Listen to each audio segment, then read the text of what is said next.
Spoštovano občinstvo, dragi ljubitelice in ljubitelji slovenskega nogometa, prav lep pozdrav še z komentatorskega mesta v Stožicah. Pred nami je torej derbi 28. kroga prve lige Telemach med Olimpijo in Domžalami. Sosedski obračun, oboji bodo danes seveda poskušali popraviti vtis zadnjih tekem. Nukic dolgo podajo, Matko bo to žogo dobil, dobra podaja, v prostoru je to bila, Matko preigrava, Prtajn čaka na žogo, še vedno Matko, v prazno vratar Ajdi Mulalič in Matko bi lahko, pravzaprav moral bi tole odigrati drugače. Ilenič.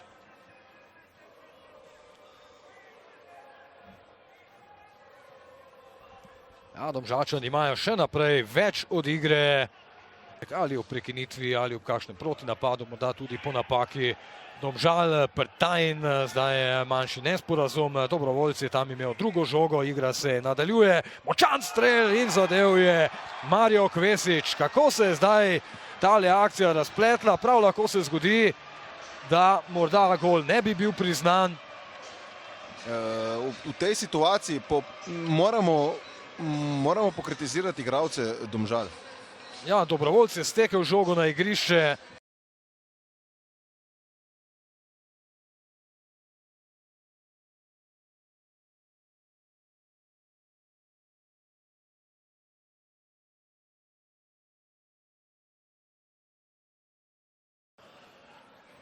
V tej sezoni ponovil ta dosežek. Nukic, prečka, brez gola na koncu, kakšen strel Mustafe Nukića. Zelo blizu je bilo. Ja, zdaj Ljubljančani spet nevarni, Nukic tam preigra v kazenskem prostoru, nevarna igra Nukića, ki že ima rumeni karton in očitno bo dobil drugega. Tako je, no, zdaj se to spreminja, situacija na igrišču, kajti Olimpija z igralcem manj in videli bomo, ali bo to Domžalam uspelo tudi na koncu izkoristiti oziroma unovčiti številčno prednost. V afektu, v želi, da bi Nukic dosegel zadetek.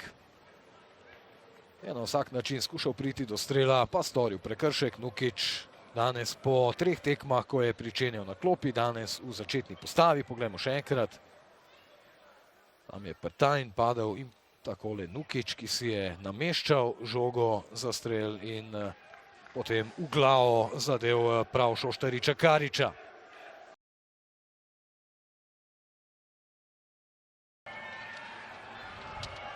Nekako brez fair playa.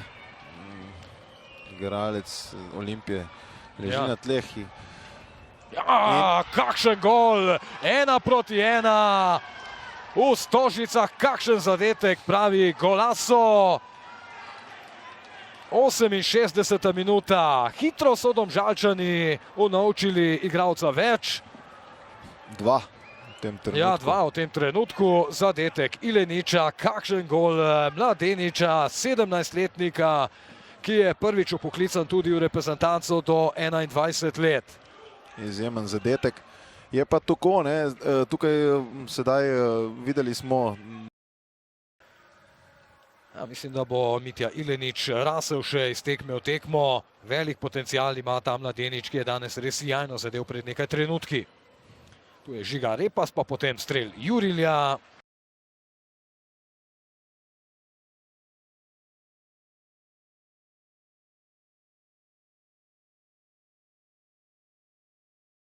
Kakšni so vaši prvi vtisi po današnji predstavi? Pa dobro, moram reći da smo mi ušli u utakmicu onako, s obzirom na ova 2 poraza, dosta organizirano u svakom trenutku. Znali smo da malo nesigurnost nas može uhvatiti u nekim situacijama, tako da nismo htjeli previše preuzimati rizik. Igrali smo točno ono što smo dogovorili. Mislim da smo bili dosta pametni i došli do vodstva. Kontrolirali to da Domžale nisu imale nikakve šanse i situacije. Drugi dio smo imali par izlaza dobrih prema naprijed, ali eto onda nas je nažalost kod tog vodstva 1-0 i presjekao taj crveni karton i bilo je teško držati do kraja nažalost vodstvo i opet čestitam dečkima jer su pošteno više od pola sata igrali s igračem manje, nažalost primili smo gol, ali pokazali su karakter i borbu do kraja i bili su organizirani i eto, žalimo što nismo dobili, ali danas su tako bile okolnosti. Kako je ta rdeči karton nekako spremenil vaše plane? Praktično celoten drugi polčas ste igrali brez tistega pravega klasičnega napadalca. Pa da, mislim da jasno je da je bio plan da moramo braniti vodstvo.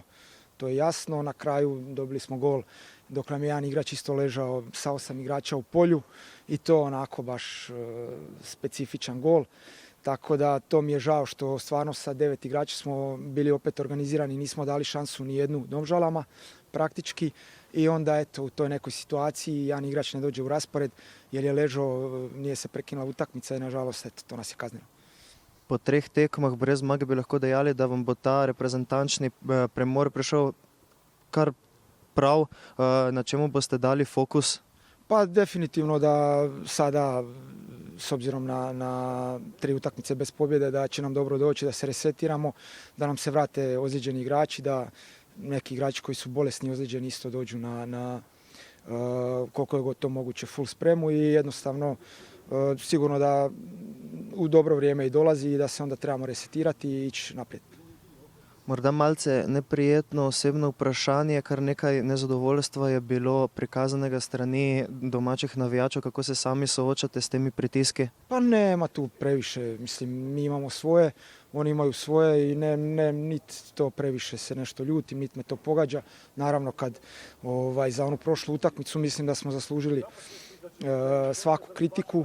Opet danas, s obzirom na sve, mislim da su dečki dali sve od sebe i eto, ovo što je najbitnije da su oni pravi, da daju sve od sebe, nekad je to pobjeda, nekad nerješeno, nekad poraz, nažalost, a naravno da i svaki navijač koji dođe tu ima pravo na svoje mišljenje i kad nismo pravi da iskaže nezadovoljstvo.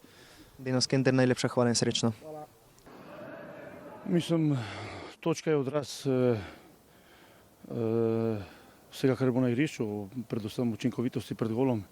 Mi smo imeli dosti situacij, s katerih bi lahko bili učinkovitejši in bi potem odnesli tudi vse 3 točke, ampak mislim, da smo danes nogometno bili boljši nasprotnik, da smo skozi celo tekmo mi držali nekako vajeti v svojih nogah, diktirali tempo, pritiskali, igrali nogomet, v duelih bili dobri, to, kar smo pred tekmo napredovali, v tej čvrstosti iz duelov prihajali boljši ven in iz tega razloga smo sve zadovoljni.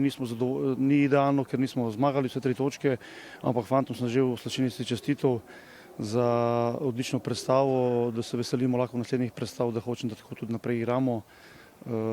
Tako da zdaj nas sledi pač ta pauza in se bomo v tej pauzi pripravili še za zaključek prvenstva. Na čemu boste dali fokus med to reprezentančno pauzo, morda ravno učinkovitosti pred vrati, ki vas pesti zadnjih nekaj tekem? Mislim, ja, to že mi stalno ponavljamo, ampak srečuje se z nasprotnikom, ki tam v zadnji tretjini je pač prihaja do največ kvalitete, tam so tudi, zato so napadalci najbolj iskani. Mi smo danes bili, bi rekel, v vsej izgradnji igre zelo dobri, tista pika na i v zaključku nam je manjkala, to delamo že konstantno v našem procesu treniranja, to bomo tudi ponavljali. Zdaj bo predvsem važno, da se ne glede na to, da ta teden je bila tekma, da se vseeno dobro spočijemo in da se tudi zopet malo napolnimo, da se pripravimo za zaključek prvenstva, ker nas čaka tudi še pokalno tekmovanje. Olimpija se je sicer izkazala kot zelo agresiven nasprotnik, kar nekaj neprijetnih udarcev so dobili vaši varovanci. Enkrat ste bili že v prvem polčasu primorani narediti zamenjavo. Imate že kakšne prve informacije, kako je s Tilenom Klemenčičem? Tilen je že v štartu čutil neko bolečino v zadnji stegenski mišici, tako da je bila potrebna izmenjava. Mislim, da ni bila posledica prekrška Olimpijinih igralcev. Je bila pa tekma čvrsta in oštra, tako da, ampak iz tega smo prihajali dobri ven iz teh duelov, kot sem že dejal.